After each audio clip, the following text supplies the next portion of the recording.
Hiya for folks, it's the 13th of September 2014. It's a Saturday.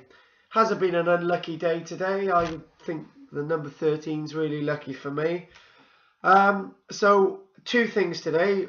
In the main, we're going to talk about Scotland again and the yes and the no vote. And we're going to talk about Doctor Who. What am I going to say about Doctor Who?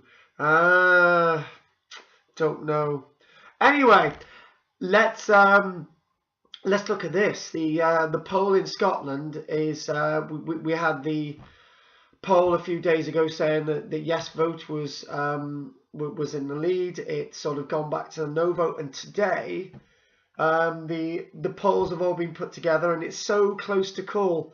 The no vote is 51%, and the yes vote is 49%. So that's just really, really tight.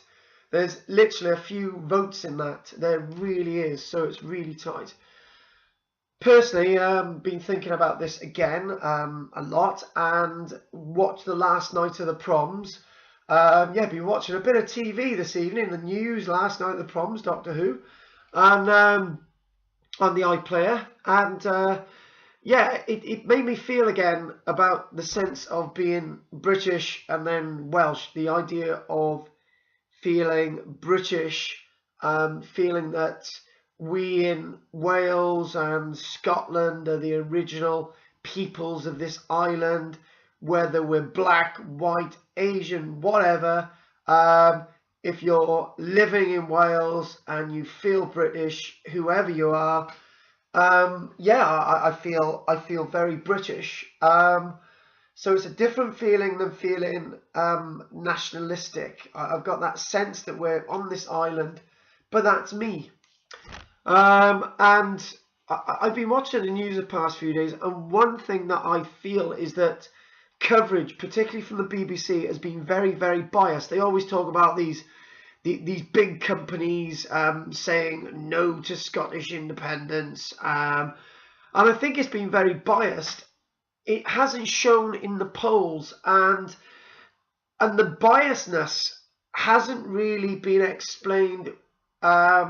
If the biasness has been about the needs of Scotland or the needs of England, because what I'm hearing now is about the Scottish yes vote having consequences, not for Scotland, but having consequences for England and Wales and the rest of the United Kingdom. Oh, if Scotland becomes independent, the financial institutions down south will be struggling, no, there'll be uproar, blah, blah. I don't think the Scots yes voters really give a damn about that, and fair enough.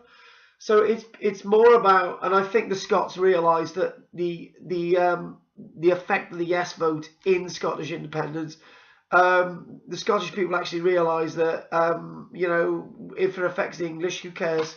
They've got their independence, that's fine. And they actually realise that, and I can clearly see that.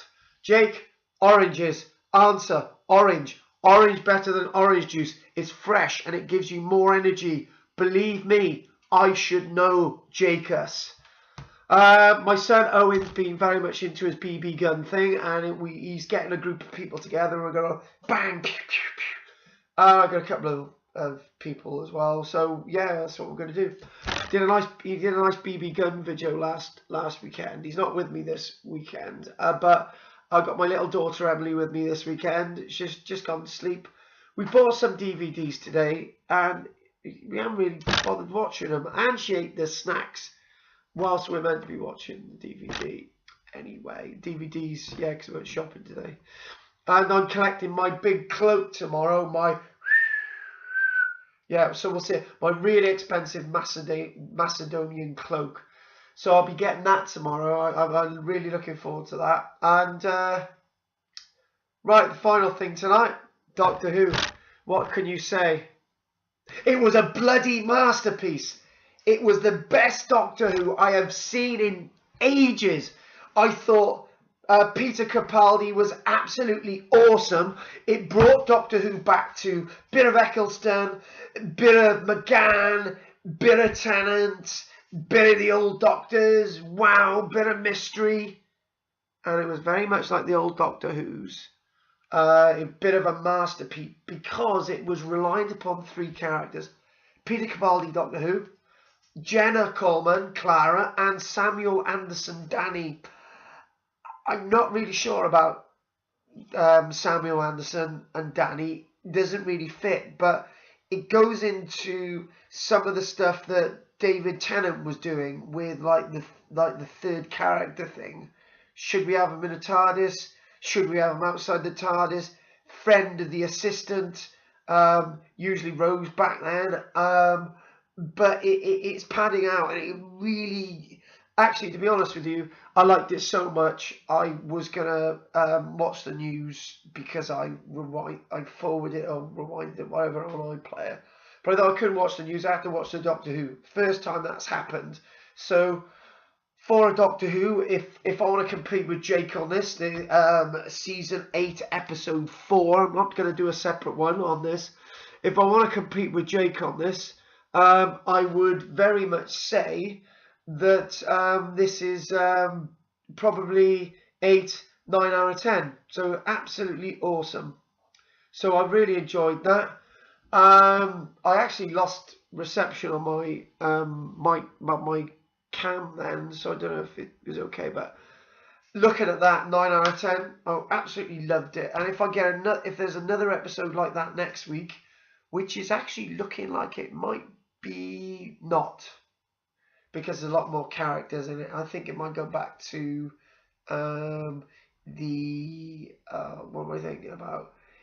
David Tennant type, Matt Smith ends of David Tennant, Matt Smith type stuff, which I didn't really like. But anyway, so that's really good. So hopefully we'll be able to look at this next week. But I'm giving 9 out of 10. It might sound too much, but the acting for Peter Capaldi, loved it. I actually thought Jenna Coleman's acting in this one was really good. She was more or less like this throughout it, sort of more not lovey-dovey token girl thing, but she was really good. Not sure about Samuel Anderson, not his acting, but his character. I don't understand his character, so I'm not going to comment on his acting because that's not fair, because he's a professional actor. Samuel, great. I need to understand your character more, so maybe that'll be drawn out, but I'm not sure we're going to see it in the next episode. But anyway, that's great. So speak to you all tomorrow, Sunday, and we'll go from there. And I'm with my cloak on. Jilly. Frilly Jilly. She's called Frilly Jilly because she does frills. Anyway, looking forward to seeing it. Take care. Speak to you soon, folks. Bye.